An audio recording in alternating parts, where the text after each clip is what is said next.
have Congressman Mike Garcia from California, 27th District.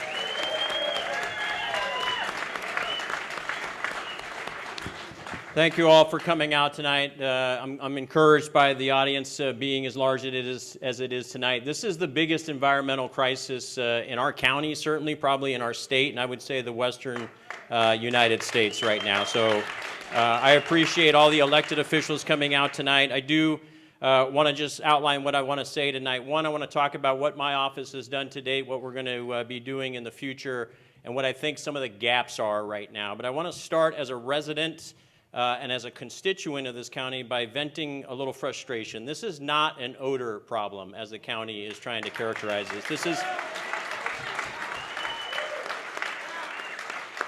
This is a poisoning of our air with VOCs and benzenes, and we know the cancer clusters exist. We see the symptoms on a daily basis. We feel the burning. We see what our kids are going through. We have constituents living in the parking lot at Walmart overnight so they don't have to stay in their homes. This is not just an odor problem like you see with normal landfills. So I want to make sure that we're very clear on this.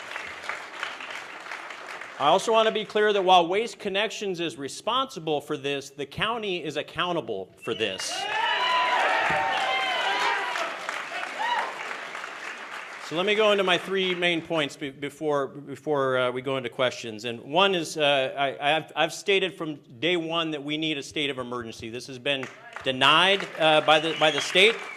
It's been denied by the county. I know the local town officials have pushed for it, but with no avail with the county. I've been clear that we need to cease operations except for local trash operations so the local taxpayers and ratepayers for the trash don't get affected.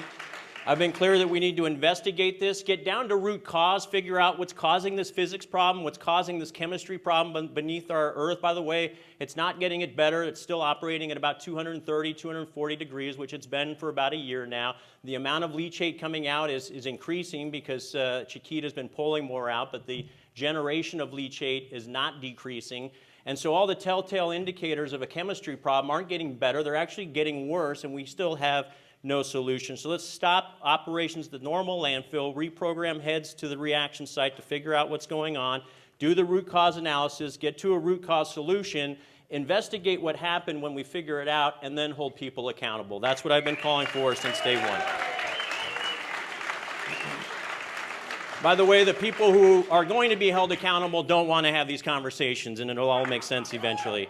Gaps, the current gaps that we have right now. While I appreciate everyone who sits here, these people have been doing God's work for a year and a half, been listening to the testimony firsthand. If I'm not here, Tammy Stevens represents me at these meetings. These are heartbreaking meetings where we hear the testimony of our constituents. And this has been backbreaking work, I know, for you guys. I appreciate everything you guys have done, and I don't want to take away from that.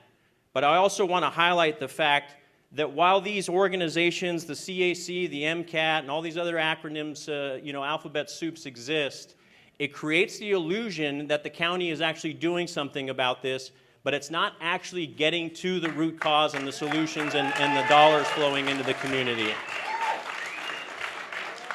There's a lot of data, some of it's being mischaracterized, not all of it's being reported, and I applaud the folks on these boards for doing everything that you have to get us to this point. If it were not for you, we would not have this giant spotlight put on this, and with the residents and in coordination, we appreciate everything that you guys have done.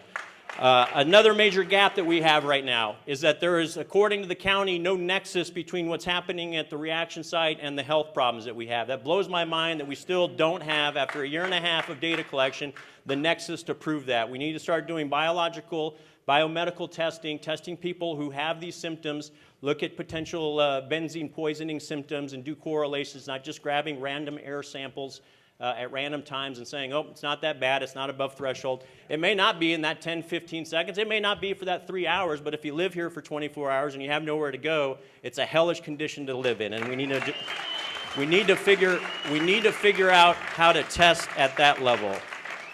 Moving forward, here's what I want to do from our perspective. First of all, my office has introduced legislation that will make any funds that you receive in the past, in the present, and in the future through litigation or compensation from the dump to be tax-free. We're going to be pushing that as we go forward. We're also trying to make sure that any money you receive doesn't go towards your top line income so you don't lose other benefits like SNAP, food stamps, and other benefits that the federal government, state governments provide and count against your gross income. And we need to get to a state of emergency. It's hard to declare one at the federal level. If the state's not doing it, the state is unlikely to do it, obviously, if the county's not doing it. And it's impossible, nearly impossible, to create a super fund without those things happening. So with that, you guys have my commitment. This isn't political. I'm not here for political games. I'm not here as a popularist. I'm here because I'm a resident. I'm pissed off at what's going on, just like you guys are. We deserve answers. And I think we need to get to the bottom of this. You have my commitment that I'm going to keep fighting until this is resolved, and hopefully sooner rather than later. Thank you. Thank you.